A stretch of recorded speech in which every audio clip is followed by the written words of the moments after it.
ए study point के YouTube channel पर आप सभी मित्रों का पुनः स्वागत है, हार्दिक अभिनंदन है। इस वीडियो श्रृंखला के अंदर अपन जीव विज्ञान के विभिन्न प्रकार के टॉपिक्स के बारे में बात कर रहे थे। हम जीव विज्ञान के उत्सर्जन तंत्र पे बात कर रहे थे। उत्सर्जन तंत्र के मूत्र निर्माण की क्रियाविधि के अंदर अपन सबसे पहली क्रियाविधि के बारे में बताई थी। सबसे पहली क्रियाविधि के बारे में हमने पढ़ा था प्राणिस्यंदन की प्रक्रिया कैसे होती है। मूत्र निर्माण की प्रक्रिया के मुख्य रूप से 3 चरण हैं। पहला है प्राणिस्यंदन, दूसरा है नलिकीय पुनरावशोषण और तीसरा है नलिकीय स्त्रवण। तो हमने सबसे पहले अल्ट्रा फिल्ट्रेशन के बारे में पढ़ा था, प्राणिस्यंदन के बारे में पढ़ा था। प्राणिस्यंदन के अंदर हमने GFR के बारे में पढ़ा था, हमने EFP इफेक्टिव फिल्ट्रेशन प्रेशर के बारे में पढ़ा था, हमने EFP के अंदर GHP के बारे में पढ़ा था, BCOP के बारे में पढ़ा था, CHP के बारे में पढ़ा था। ठीक है, ये सब मिलकर के विभिन्न प्रकार के दाब मिलकर के प्रभावी निस्यंदन दाब बनाते हैं और उसी प्रभावी निस्यंदन दाब के फलस्वरूप हमने ये बताया था कि ग्लोमेरुलस और बोमेन संपुट के अंदर ये प्रक्रिया चलती है, पहली प्रक्रिया। अब इसके फलस्वरूप मैंने कहा कि प्राणिस्यंदन के फलस्वरूप लगभग GFR की मात्रा कितनी होती है? 180 लीटर पर डे होती है। 180 लीटर पर डे प्राणिस्यंद, ये जो निस्यंद छन के आता है उसको फिर नलिकीय पुनरावशोषण के द्वारा विभिन्न प्रक्रियाओं से गुजारा जाता है और इसी पुनरावशोषण की प्रक्रिया के अंदर आवश्यक पदार्थ और जल का क्या कर लिया जाता है? पुनरावशोषण कर लिया जाता है। लगभग 90% जल का क्या हो जाता है? वापस पुनरावशोषण हो जाता है। लगभग उसमें से आपको 1% 99% जल का पुनरावशोषण हो जाता है और केवल 1% आपको है वो क्या मिलता है? निस्यंद पीछे मूत्र है वो बचता है एक दिन का। ठीक है, तो दूसरी जो प्रक्रिया अपन ने बताई थी वो है नलिकीय पुनरावशोषण।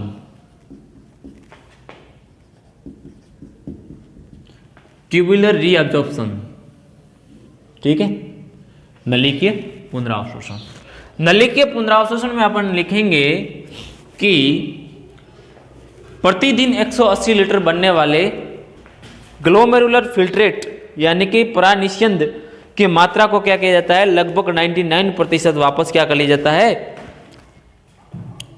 इस नलिकाओं के द्वारा है वो पुनरावशोषित किया जाता है। तो अपन लिख सकते हैं प्रतिदिन किडनी के द्वारा 180 लीटर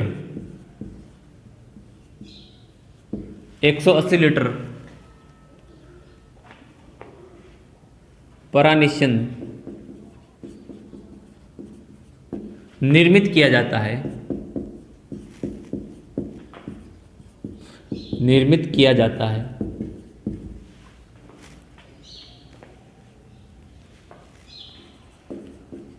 उसमें से 99% प्राणिस्यंद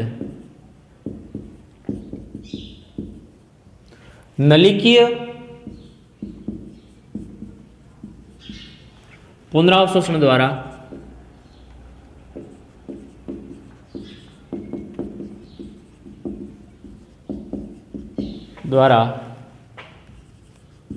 अवशोषित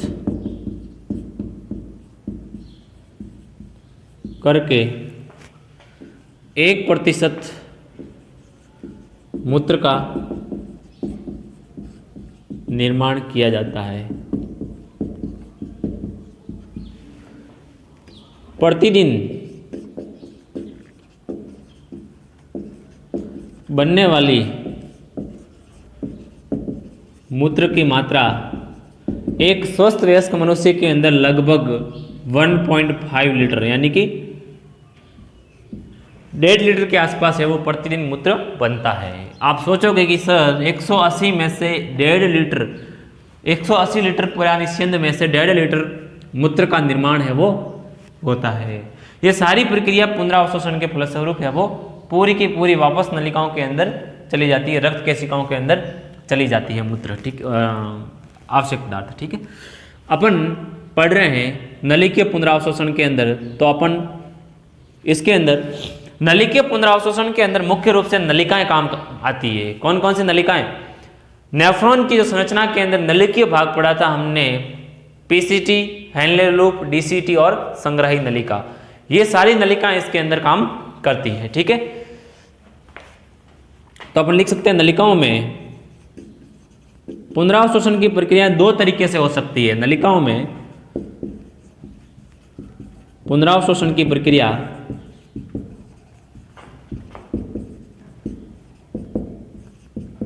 दो प्रकार की होती है।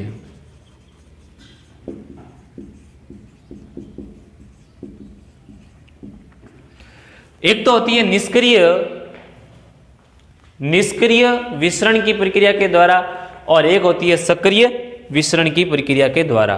निष्क्रिय और सक्रिय विसरण की प्रक्रियाओं के द्वारा ये दो प्रकार की क्रियाविधियां होती है। इन दो क्रियाविधियां के द्वारा ही इन आवश्यक पदार्थों को वापस है वो रक्त के द्वारा अवशोषित कर लिया जाता है।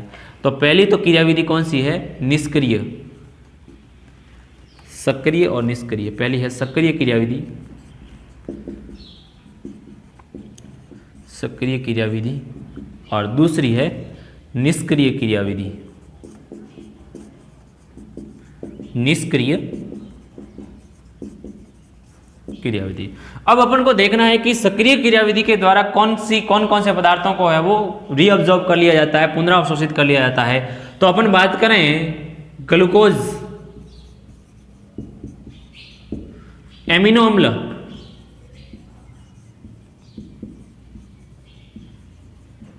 कुछ आयन जैसे सोडियम प्लस, इन आयनों को क्या किया जाता है? निष्क्रिय क्रियाविधि के, सक्रिय क्रियाविधि के द्वारा अवशोषित कर लिया जाता है। लेकिन निष्क्रिय क्रियाविधि के बारे में अपन बात करें तो नाइट्रोजनी अपशिष्ट और जल होता है। क्या होता है? वाटर, जल। इन दोनों का निष्क्रिय क्रियाविधि के द्वारा क्या किया जाता है? क्या कर लिया जाता है? वापस पुनरावशोषण कर लिया जाता है। ठीक है, सबसे पहले इस प्रक्रिया की क्रियाविधि के अंदर अपन बात करते हैं तो सबसे पहले अपन पढ़ेंगे पीसीटी के अंदर पुनरावशोषण। तो यहां पर लिखते हैं पहली प्रक्रिया पीसीटी में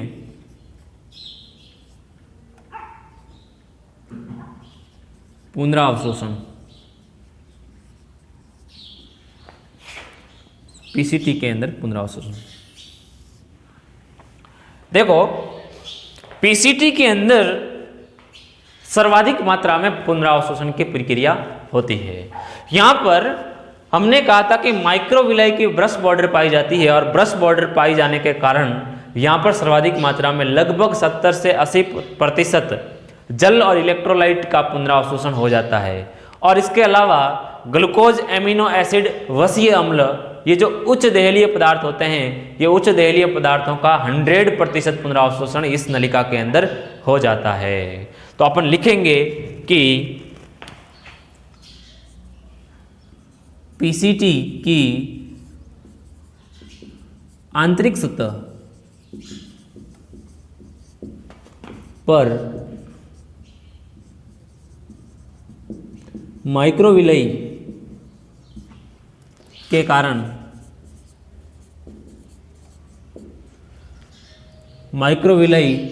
कारण यह उच्चतम पुनरावशोषण की प्रक्रिया, यानी कि सर्वाधिक, ऐसे लिख सकते हो, ये सर्वाधिक ऐसे लिख दो,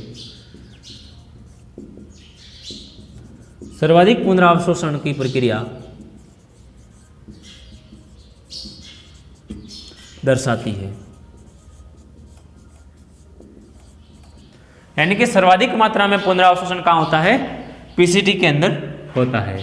हम बात करें जैसे ग्लूकोज, एमिनो अम्ल और वसीय अम्ल, इनकी बात करें तो ये 100% क्या हो जाते हैं? पुनरावशोषित हो जाते हैं। अपन बात करें ग्लूकोज, एमिनो अम्ल और फैटी एसिड यानी वसीय अम्ल, फैटी एसिड, इनकी बात करें तो लगभग मैंने कहा कि ये 100% पुनरावशोषित हो जाते हैं, 100% पुनरावशोषण। इसलिए इनको उच्च देहलीय पदार्थ कहते हैं। क्या कहते हैं?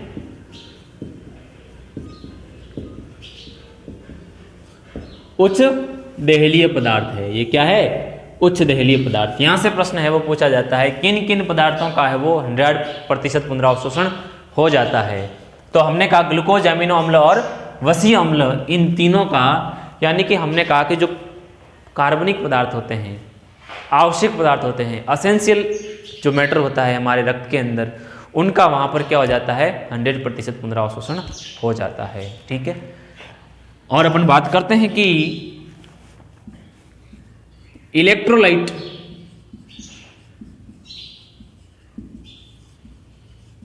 यानी कि आयन, क्या? आयन और जल, इन दोनों का लगभग 70 से 80% पुनरावशोषण हो जाता है। 80 से 85% आप मान लो इनका है वो पुनरावशोषण हो जाता है। तो लिखो 70 से 80%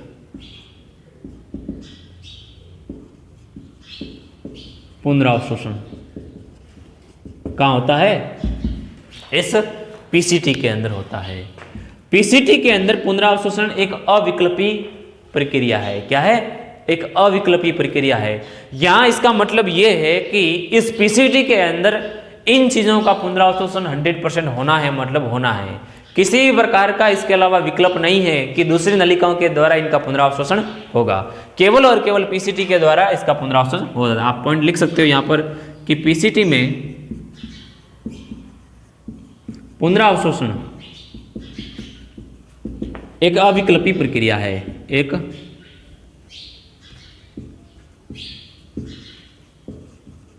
अविकल्पी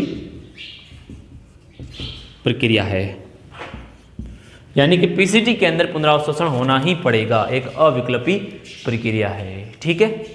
इस टाइप से पीसीटी के अंदर क्या होता है? पुनरावशोषण की क्रियाएं होती है। ठीक है। अब है अपन बात करेंगे हेनले लूप के अंदर पुनरावशोषण किस प्रकार से होता है। ठीक है। यहां पे लिखता हूं, मैं इसको मिटा रहा हूं।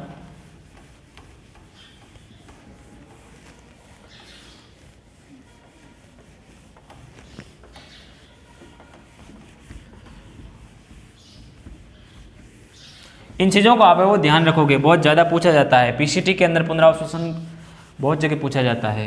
बोर्ड के एग्जाम की दृष्टि से यदि आप पढ़ रहे हो तो मूत्र निर्माण की क्रियाविधि का एक बड़ा निम्नात्मक प्रश्न आता है। इसके अलावा मूत्र निर्माण में पुनरावशोषण की क्रियाविधि को समझाइए, इस प्रकार का प्रश्न भी आता है। तो आपको इस प्रकार के प्रश्न पूछे तो घबराना नहीं है, आपको व्यवस्थित तरीके से इसको है वो याद करके जाना है, इसको पढ़ के जाना है बहुत ही सुंदर तरीके से। दूसरा अपन पढ़ रहे हैं हेनले लूप में पुनरावशोषण। हेनले लूप में पुनरावशोषण, देखो हेनले लूप के अंदर किस प्रकार से पुनरावशोषण होता है। हेनले लूप में कुछ मात्रा में पुनरावशोषण होता है। देखो ये जो हेनले लूप है, ये हेनले लूप बहुत ही अत्यधिक कम मात्रा में जल का और इलेक्ट्रोलाइट का क्या करता है? पुनरावशोषण करता है। ये मेंडली ऊतकों का क्या करता है? मेंडुलरी ऊतकों का प्रासरण नियमन करने के लिए कुछ मात्रा में इलेक्ट्रोलाइट और जल का क्या करता है? पुनरावशोषण करता है। अपन लिख सकते हैं कि यह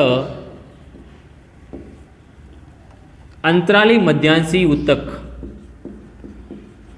अंतराली मध्यांशी ऊतकों की प्रासरणीय सांद्रता, प्रासरणीय सांद्रता को नियमित बनाए रखने के लिए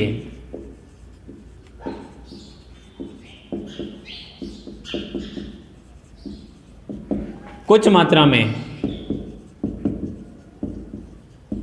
जल व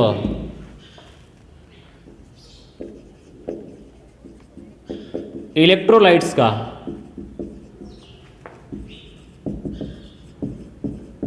पुनरावशोषण करता है। ठीक है।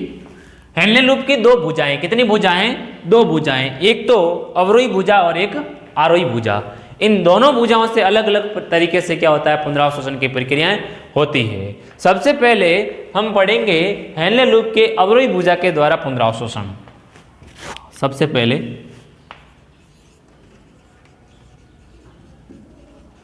अवरोही भुजा द्वारा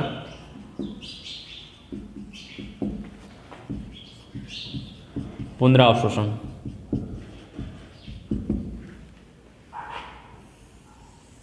अवरोही भुजा में पुनरावशोषण कैसे होता है? देखो, इस अवरोही भुजा के अंदर अत्यधिक मात्रा में जल का पुनरावशोषण होता है, सर्वाधिक मात्रा में, यानी कि जल के लिए ये पारगम्य होती है क्या? अवरोही भुजा, लेकिन इलेक्ट्रोलाइट्स के लिए अपारगम्य होती है। इलेक्ट्रोलाइट्स का यहां पर पुनरावशोषण नहीं होता है। तो आप लिख सकते हो कि अवरोही भुजा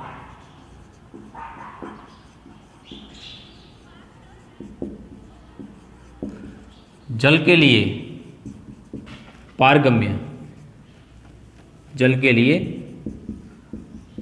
पारगम्य होती है, परंतु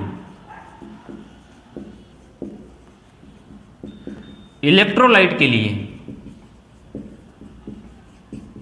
अपारगम्य होती है। क्या होती है? अपारगम्य होती है। ध्यान देना है आपको, यहां पर जल के लिए पारगम्यता प्रदर्शित करती है, जल के लिए पारगम्यता प्रदर्शित करती है, लेकिन इलेक्ट्रोलाइट्स के लिए क्या होती है? ये अपारगम्य होती है। इन चीजों का आप बहुत ध्यान रखोगे, बहुत ज्यादा ध्यान रखोगे। ठीक है। और यहां पर आते आते हेनले लूप के नीचे, मतलब यू आकार की नलिका है, और यहां से आते आते यह नीचे तक आता है, तब ये जो परानिषेध होता है इस हेनले लूप के अंदर, वहां से जल की मात्रा निकल जाती है, तो वो क्या हो जाता है? अति सांद्र हो जाता है। क्या होता है? अति सांद्र। इसमें परानिषेध अति सांद्र हो जाता है। ठीक है। इसके बाद है बी, आरोही भुजा में भुजा द्वारा पुनरावशोषण।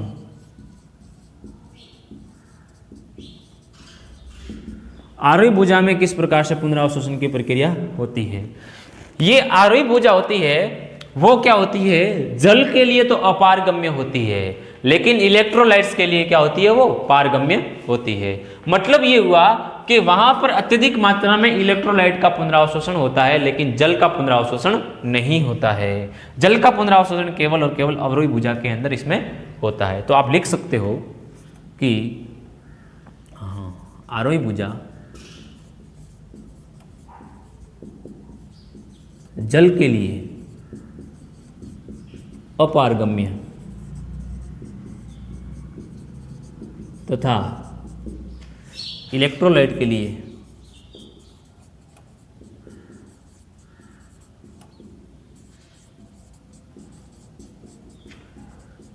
पारगम्यता प्रदर्शित करती है, यानी पारगम्य होती है। ठीक है। इसमें देखें अपन, तो इसमें हमने कहा कि निस्यंद होता है वो अति सांद्र हो जाता है, और इसमें से इलेक्ट्रोलाइट निकल गए, तो इलेक्ट्रोलाइट निकलने के कारण जो यू आकार की नली है इसमें ऊपर आते आते निस्यंद क्या हो जाता है? तनु हो जाता है। इसमें निस्यंद तनु हो जाता है। क्या हो जाता है? तनु हो जाता है। ठीक है। ये आप है वो कॉपी कर दीजिए जल्दी से। इसके बाद डीसीटी में पुनरावशोषण।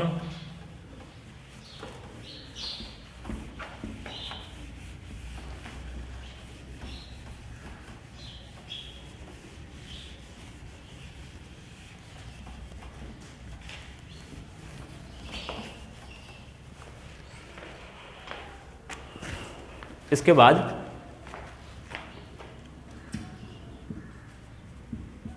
डीसीटी में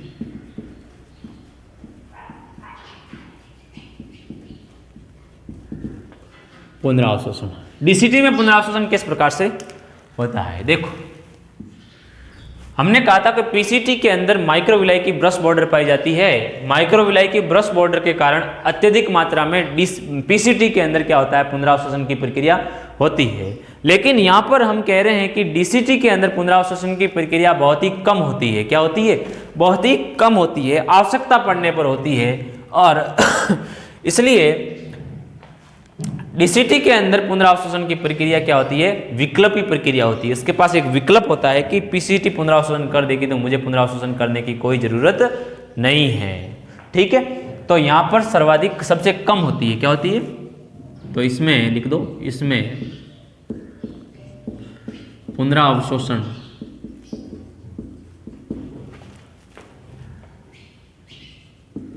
बहुत ही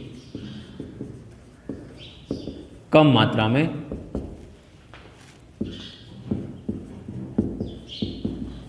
होता है। बहुत ही कम मात्रा में पुनरावशोषण होता है, क्योंकि इसके अंदर माइक्रोविलाई की ब्रश बॉर्डर नहीं पाई जाती है, कम पाई जाती है इसलिए। ठीक है, इसके अलावा इसमें पुनरावशोषण की प्रक्रिया एक क्या है? विकल्पी प्रक्रिया है।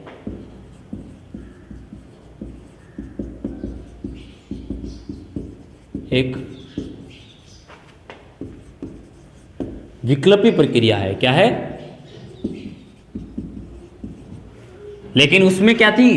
अविकल्पी प्रक्रिया थी। ठीक है, इसमें से कुछ मात्रा में जल का पुनरावशोषण होता है। इसके अलावा ये जो डीसीटी है वो HCO3 के लिए क्या होती है?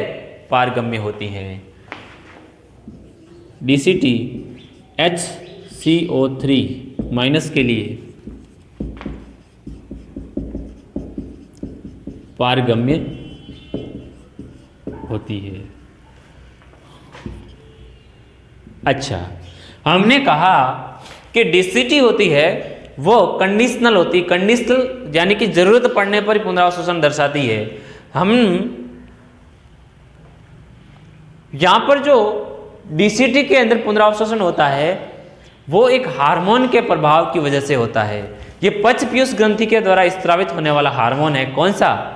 ADH hormone. किसके प्रभाव में होती है? वैसोप्रेसिन या एडीएच के प्रभाव में होती है। तो अपन लिख सकते हैं डीसीटी में पुनरावशोषण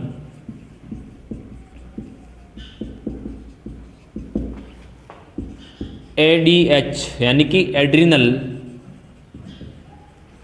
डाईयूरेटिक हार्मोन के प्रभाव में, या इसको क्या बोलते हैं? वैसोप्रेसिन। क्या बोलते हैं? वैसोप्रेसिन के प्रभाव में संपन्न होती है। यानी कि पचपीयूष ग्रंथि के द्वारा स्त्रावित होने वाला एडीएच या वैसोप्रेसिन हार्मोन होता है, वो किस पर काम करता है? डीसीटी पर काम करता है। ठीक है, ये चीज आप ध्यान में रखो कि ये बहुत बार एग्जाम के अंदर पूछा जाता है कि ये एडीएच हार्मोन कहाँ पर काम करता है, कौन सी जगह पर काम करता है। तो आपको ध्यान रखना है कि ये एडीएच डीसीटी पर कार्य करता है। ठीक है, इस प्रकार से डीसीटी के अंदर पुनरावशोषण की प्रक्रिया होती है। अंतिम में है संग्राही नलिका के द्वारा, संग्राही नलिका में पुनरावशोषण। नलिका में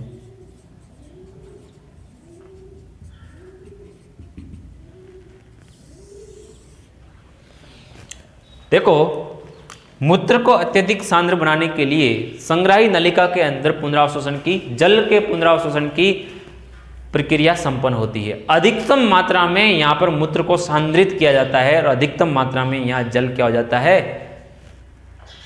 पुनरावशोषित हो जाता है। तो यहाँ पे लिख दो कि मूत्र को अत्यधिक सांद्र बनाने के लिए बनाने के लिए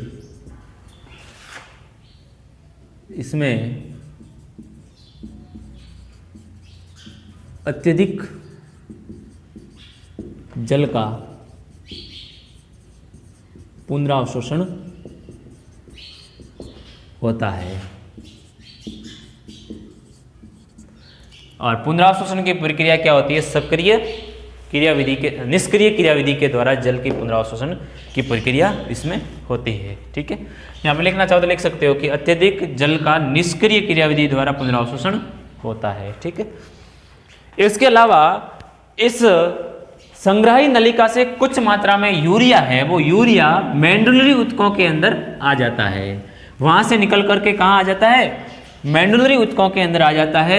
ये इसलिए आता है क्योंकि मेंडुलरी टिश्यूओं का अंतराली मध्यांशी ऊतकों की प्रासरणीय सांद्रता को नियमित करने का काम करता है यूरिया। क्या करता है? अंतराली मध्यांशी ऊतकों की प्रासरणीय सांद्रता को नियमित करने का काम करता है। तो ये पॉइंट लिख दो आप।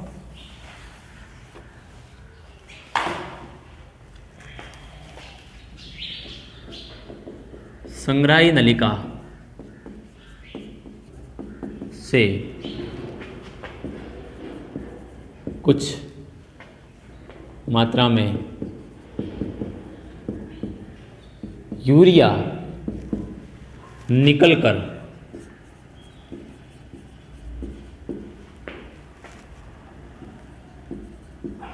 मध्यांशी ऊतकों में आ जाता है, जो अंतराली मध्यांशी ऊतकों की प्रासरणीय सांद्रता को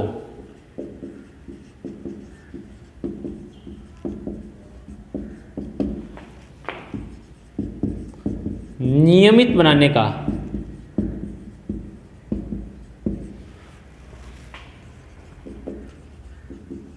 कार्य करता है। यानी कि प्रासरणीय सांद्रता को नियमित रखने का कार्य ये यूरिया करता है। ये यूरिया अगर इस प्रासरणीय सांद्रता को नियमित करने का कार्य नहीं करता है तो इस मूत्र से विभिन्न प्रकार के अपशिष्ट पदार्थों को शरीर से बाहर नहीं निकाला जा सकता है। इसलिए इसका प्रासरणीय सांद्रता को नियमित करने की आवश्यकता रहती है। ठीक है, ये हुई अपनी पुनरावशोषण की प्रक्रिया पूरी। ठीक है, अब अपन ट्यूबुलर सिक्रेशन के बारे में बात करते हैं, नलिकीय स्त्रवण के बारे में बात करते हैं। इसको आप एक बार उतार दीजिए जल्दी से।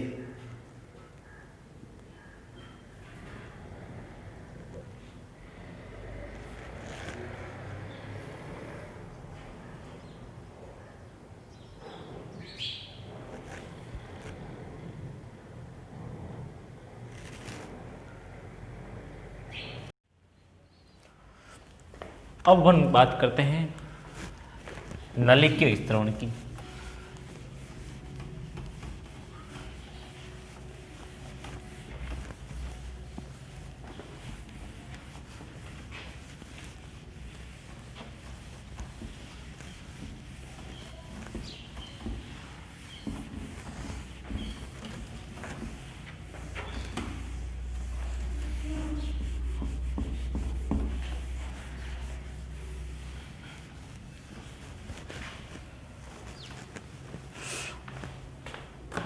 इसका जो तीसरा चरण है वो कौन सा है?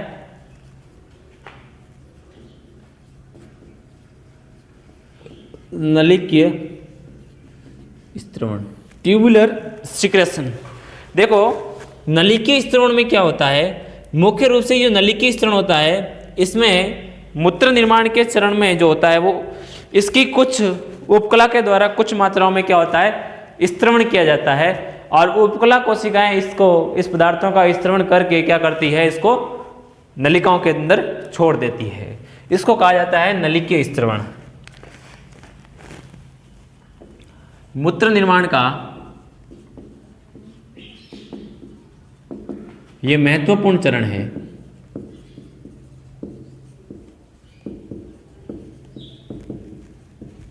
इसमें नलिकाएं नलिकाओं द्वारा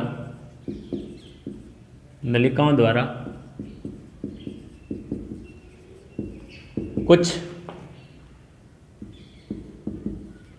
पदार्थों को स्रावित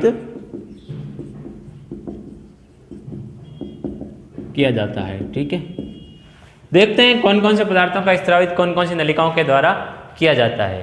ये जो इसका जो मुख्य कार्य नलिकीय स्तरण का जो मुख्य कार्य होता है, ये इस नेफ्रॉन्स के अंदर या कोशिकाओं के अंदर ये एसिड पीएच तथा एसिड बेस संतुलन को बनाए रखने का कार्य करता है। नलिकीय स्रवण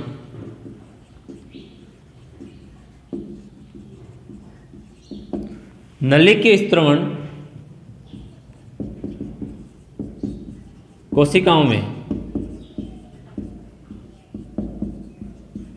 एसिड पीएच तथा एसिड बेस संतुलन को बनाए रखने का कार्य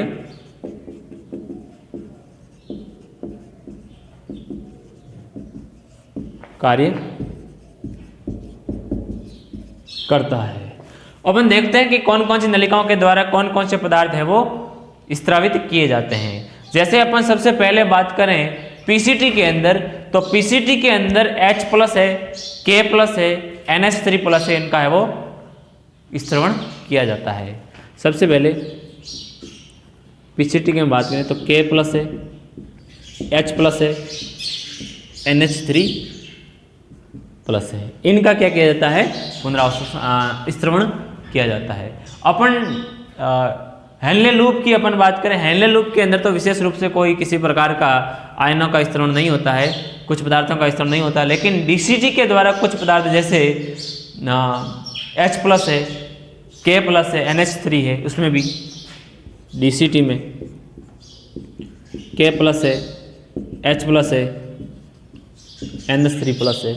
सीटी की बात करें, संग्राही नलिका की अपन बात करें तो संग्राही नलिका के अंदर भी कुछ है वो आयन जैसे H+ है और K+ है, इनका क्या होता है, स्रवण किया जाता है। एक डायग्राम बनाते हैं अपन और डायग्राम से समझने की कोशिश करते हैं कि किस प्रकार से नलिकाओं का पुनरावशोषण होता है। ठीक है,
किस प्रकार से इसके अंदर है वो नलिकाओं के अंदर पुनरावशोषण की प्रक्रिया होती है, उसके बारे में अपन पढ़ते हैं। ठीक है,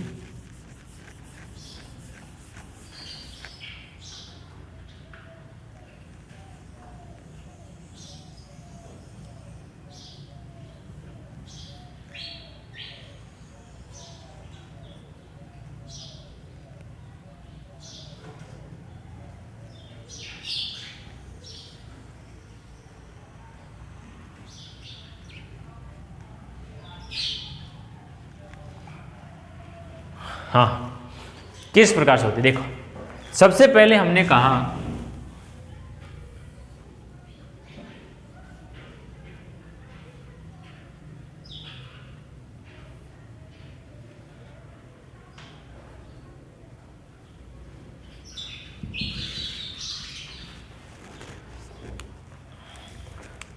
हमने कहा कि इसका स्त्रवण सबसे पहले पीसीटी का स्त्रवण, पीसीटी के अंदर किन किन पदार्थों का स्त्रवण होता है उनके बारे में अपन बात करेंगे। सबसे पहले HCO3 इससे बाहर निकलता है, HCO3 माइनस। इन सबको याद रखना, ध्यान रखना बहुत अनिवार्य है, क्योंकि ये क्या पूछ लेते हैं, डायग्राम बेस्ड है वो पूछ ले जाते। और कुछ मात्रा में NaCl है, कुछ मात्रा में H2O है, कुछ मात्रा में अपन बात करें न्यूट्रिएंट है, पोषक पदार्थ है। क्या है? पोषक पदार्थ। इनका भी क्या होता है, इसे बाहर निकाला जाता है। इसके अलावा इसके अंदर कौन कौन से जाते हैं, जैसे अपन ने बात की K+ है,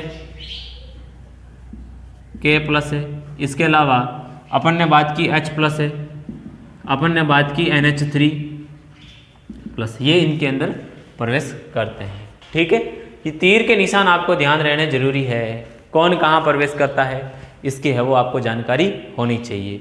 इसके अलावा अपन हेनले लूप मुख्य रूप से जल इससे बाहर निकलता है पुनरावशोषण के द्वारा, हमने कहा था H2O है।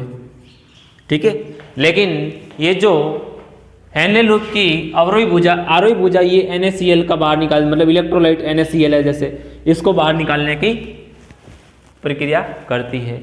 इसके अलावा अपन बात करें DCT के अंदर, तो DCT भी HCO3 के लिए पारगम्य होता है, H2O और NaCl के लिए काम करता है। H2O, NaCl और HCO3 माइनस, इन चीज़ों का ध्यान रखोगे। और इसके अलावा हमने H+ है, K+ है, NH3+ है, ये इसके अंदर प्लस प्रवेश करता है। K+, H+ है, NH3+, ये। इसके अलावा हमने कलेक्टिंग ट्यूब के अंदर प्रवेश करने वाले जैसे H+ है और K+ है, ये इनके अंदर प्रवेश करता है। और यहाँ से बाहर निकलता है यूरिया, मेंडुलरी ऊतकों के अंदर ये यूरिया चला जाता है, प्राशनीय सांद्रता को नियमित बनाए रखने का कार्य करता है। ठीक है, इस प्रकार से हमारे शरीर के अंदर क्या रहता है, ये आयनों का एक्सचेंज होता है। ठीक है, इस नलिकीय स्त्रवण के द्वारा। तो आप इन चीज़ों का है वो ध्यान रखोगे।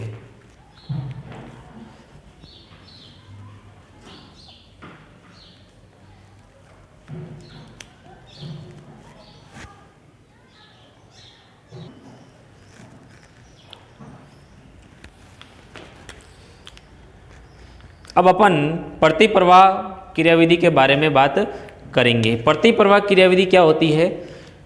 प्रतिप्रवाह क्रियाविधि, इसको आपने बना दिया है? बना दिया है तो मैं मिटा रहा हूं।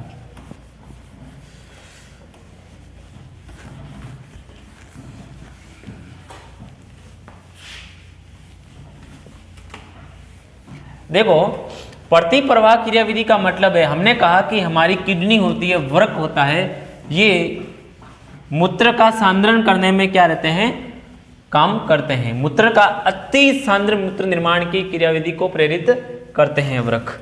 और ये अति सांद्र मूत्र निर्माण की क्रियाविधि की अपन बात करें तो मुख्य रूप से ये प्रतिप्रवाह क्रियाविधि के द्वारा संपन्न होता है।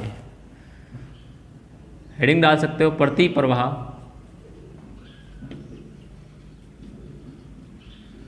क्रियाविधि,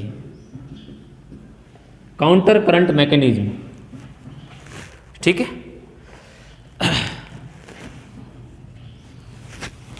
प्रतिप्रवाह क्रियाविधि में हमने कहा कि ये वृक्क होते हैं, ये विशेष प्रकार की वृक्क के नलिकाओं के अंदर और वृक्क के चारों ओर पाई जाने वाली वासा रेक्टा, किसके चारों ओर? नलिकाओं के चारों ओर पाई जाने वाली वासा रेक्टा के मध्य काउंटर करंट मैकेनिज्म चलती है। ठीक है, तो मानव वृक्क अत्यधिक सांद्र या सांद्रित मूत्र निर्माण में सहायक होता है।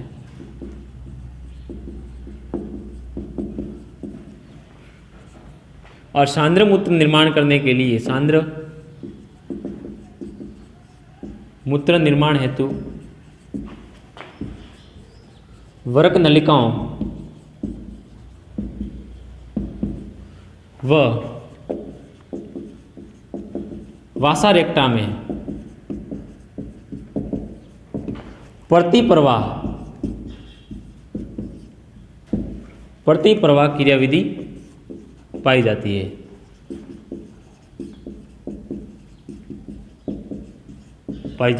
है। प्रतिप्रवाह का मतलब एक दूसरे के विपरीत प्रवाह। जिस प्रकार से पीसीटी और डीसीटी से पीसीटी से होते हुए हेनले लूप और हेनले लूप से होते हुए डीसीटी की तरफ प्रवाह जाता है, उसी प्रकार वासा रेक्टा के अंदर यहाँ से होते हुए प्रवाह ऊपर की ओर आता है। मतलब इन दोनों के अंदर प्रतिप्रवाह की प्रक्रिया पाई जाती है। ये प्रतिप्रवाह की प्रक्रिया के कारण मेंडुलरी ऊतक तथा कॉर्टेक्स के अंदर एक प्रासरणीय सांद्रता विकसित हो जाती है। क्या हो जाती है? प्रासरणीय सांद्रता विकसित हो जाती है, और उसी प्रासरणीय सांद्रता की वजह से ये जल और विभिन्न प्रकार के आयनों का पुनरावशोषण प्रेरित होता है। तो अपन लिख सकते हैं प्रतिप्रवाह क्रियाविधि के फलस्वरूप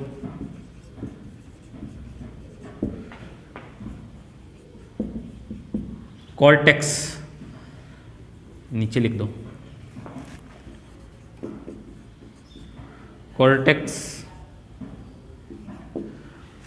कॉर्टेक्स यानी कि वल्कुट, और वल्कुट से लेकर के मध्यांशी ऊतकों तक क्या होती है? ये क्रिया है। कॉर्टेक्स के अंदर 300 ऑस्मो पर मोल, ये एक विशेष प्रकार की प्रासरणीय सांद्रता उत्पन्न होती है। कॉर्टेक्स तथा मेंड्यूलरी ऊतकों, इसके अंदर लगभग आप 1200 ऑस्मो पर मोल के मध्य एक प्रासरणीय सांद्रता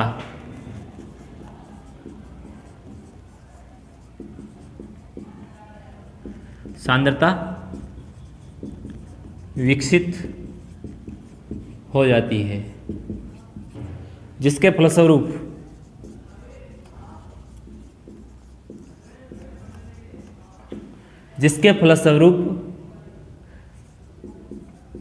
वासा रेक्टा व नलिकाओं में, वृक्कीय नलिकाओं में पुनरावशोषण प्रेरित होता है। और ये प्रासरणीय सांद्रता होती है, हमने कहा कि लगभग 300 से लेकर 1200 ऑस्मो पर मोल प्रासरणीय सांद्रता विकसित होती है। ये यूरिया और NaCl की वजह से उत्पन्न होती है। बहुत ज्यादा इंपॉर्टेंट है कि प्रासरणीय सांद्रता जो विकसित होती है किस कारण विकसित होती है। आपको कोई पूछे तो आप इसका जवाब क्या दोगे? ये मुख्य रूप से यूरिया और NaCl की वजह से, सोडियम क्लोराइड की वजह से उत्पन्न होती है। या नीचे लिखो प्रासरणीय सांद्रता यूरिया व NaCl के कारण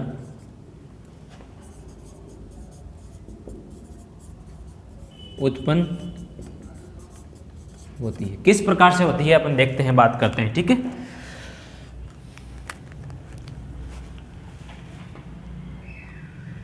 छोटा सा डायग्राम बनाता हूं मैं, ज़्यादा बड़ा डायग्राम नहीं बनाऊंगा। आप है वो इसको संभाल लेना। संभाल लोगे ना? अरे संभाल लोगे ना? बहुत सुंदर।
देखो हमने ये कहा है कि हेनले लूप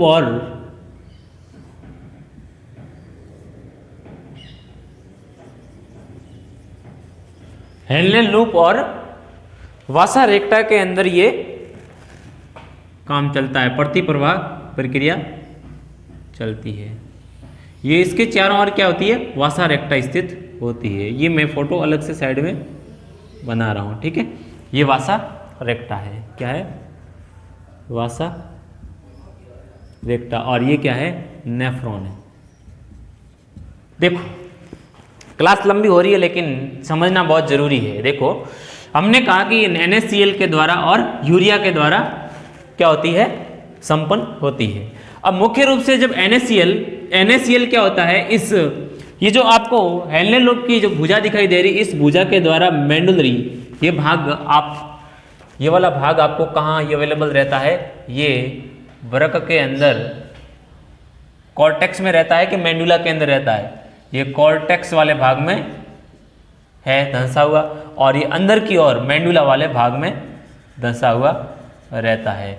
तो देखो कॉर्टेक्स वाले भाग में बाहर निकलता है क्या, NaCl, क्या निकलता है, NaCl बाहर निकलता है, और कहाँ प्रवेश कर जाता है, इस वासा रेक्टा के, इसके ऊपर होती है ना वासा रेक्टा, इधर कर दो तीर भाई, कोई बात नहीं, भावुक होने की जरूरत नहीं है। NaCl, ये NaCl बाहर निकलता है और इसके अंदर प्रवेश कर जाता है,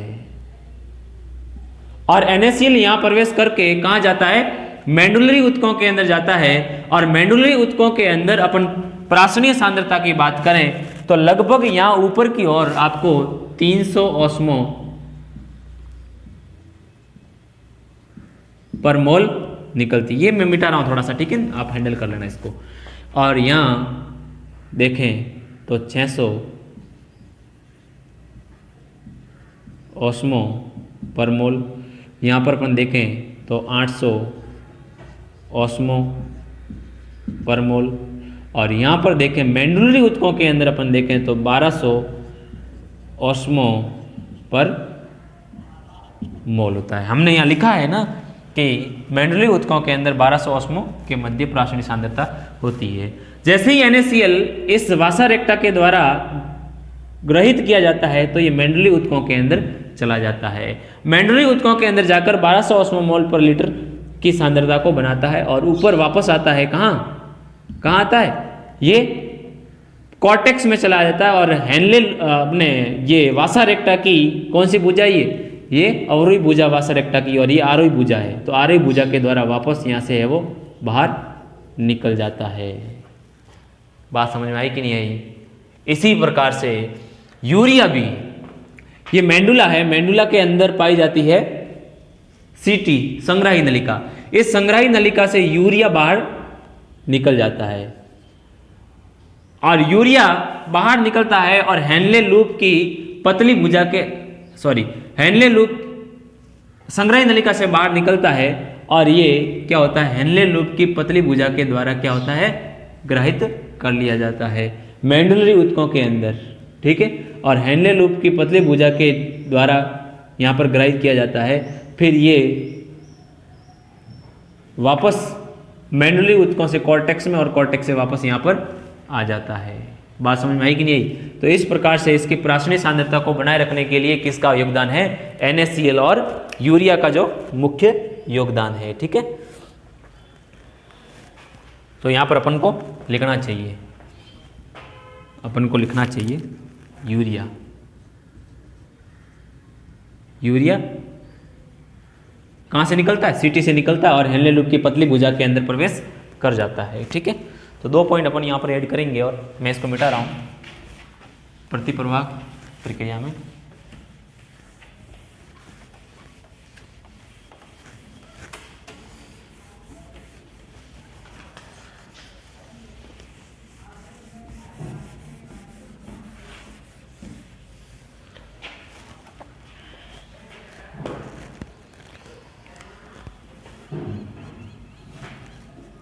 NaCl, वहाँ पर देखो NaCl कौन से हेनले लूप की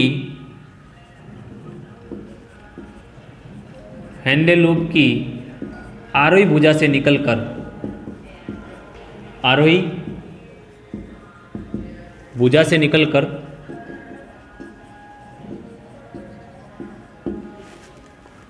वासा रेक्टा की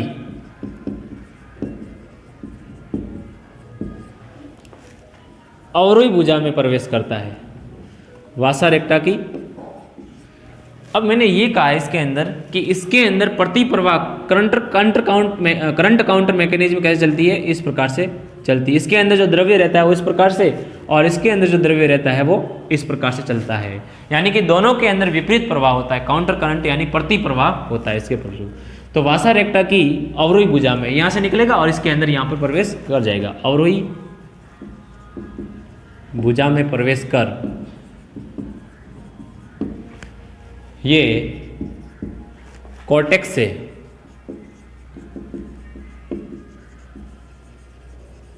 मेडुला में चला जाता है।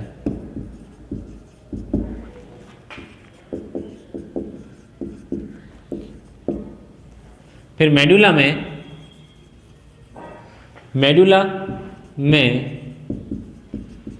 वासा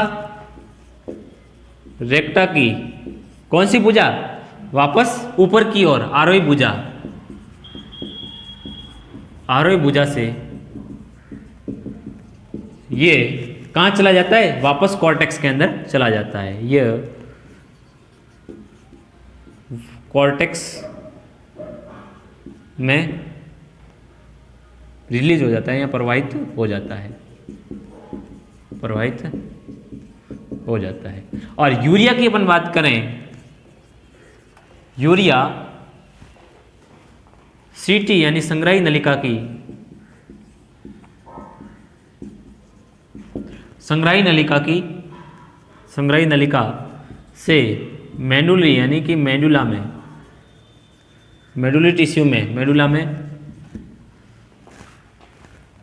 प्रवेश करता है, मेडुला में प्रवेश करता है तथा हेनले लूप की